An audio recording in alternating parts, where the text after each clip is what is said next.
Movement on a budget may not mean much after all. I'm Blake Wood, live at the Capitol with why the governor is brushing off today's vote. Residents say the problem is so bad in some apartments that the carpet is literally coming up from the floor. And they say they want answers. Managers at the Showplace 12 Theater say they're stepping up security in direct response to that threat. This could be a late night, Blake. Yes, that's right, Dave. We could be here for several more hours tonight now. Even though no one has lived on the LDC campus for 6 years, the state is still spending $82,000 a month to keep it going. That cost includes 4 employees and an on-site power plant. There's even 4 new buildings that have never been used. But the biggest impact is being felt by those who once called it home. Let's get your teeth brushed. For Joe and Donna Hogan, life has never been the same since the Lincoln Developmental Center closed its doors. They now have to take care of their 32-year-old daughter, Angie, all on their own. You have to change her, you have to feed her, you have to dress her, you have to bathe her, you do everything for her. When LDC was open, everything was in one place. Now they have to hire people to come into their home. We did good the first, few years, and we had good, dependable help. And, they stayed for like 3.5 years. And then after that, we really didn't have anybody that stayed only maybe a year. But here lately, we haven't had anybody. Governor Blagojevich promised to reopen LDC when he took office and even built 4 new group homes that cost $4.6 million. They now sit empty. The Illinois Department of Human Services wouldn't let us inside these 4 new buildings, but they come fully loaded. They even have new furniture in every room. It can reopen, but not for people with developmental disabilities, in our estimation.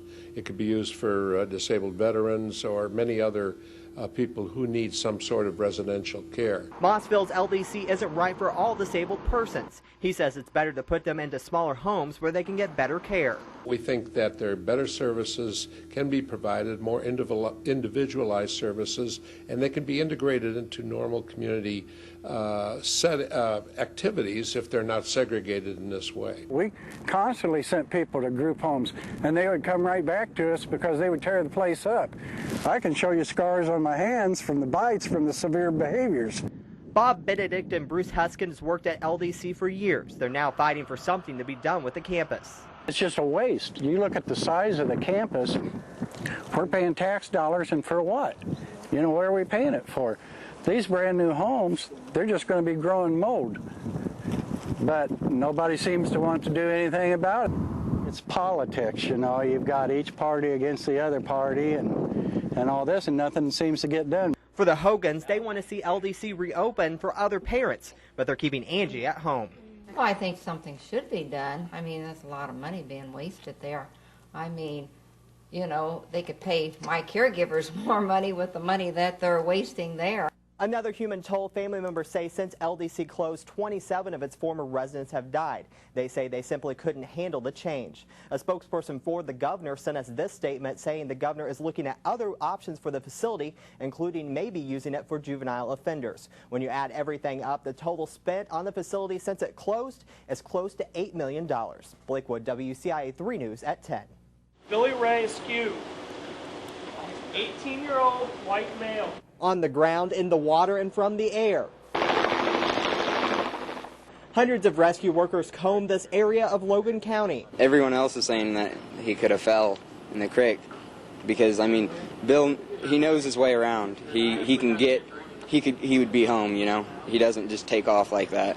And friends are among the volunteers. Michael Martin has gone fishing with Billy Ray Askew before near the Salt Creek campsite. And we know all his fishing spots. We know where he would camp and the trails he would take. Many of these volunteers don't have much experience searching for a missing person. Today they got a crash course in about 15 minutes of a class that would normally take 16 hours. Any member that is available to assist in the ground search, rate the Wisconsin's Club. We're looking for clues. We will be searching until there is no clues.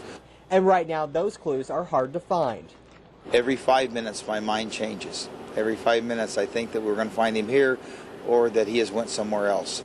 But so far, no signs of the teenager who went camping Monday night to celebrate the end of school. In Logan County, Blake Wood, MyCFN, News at 9. Springfield police say the number this year could top last year. 2 people have been killed in the capital city in less than a week, bringing the total to 8 for this year. That is the same number as 2006. You can see that in 2004, there were 11 murder cases.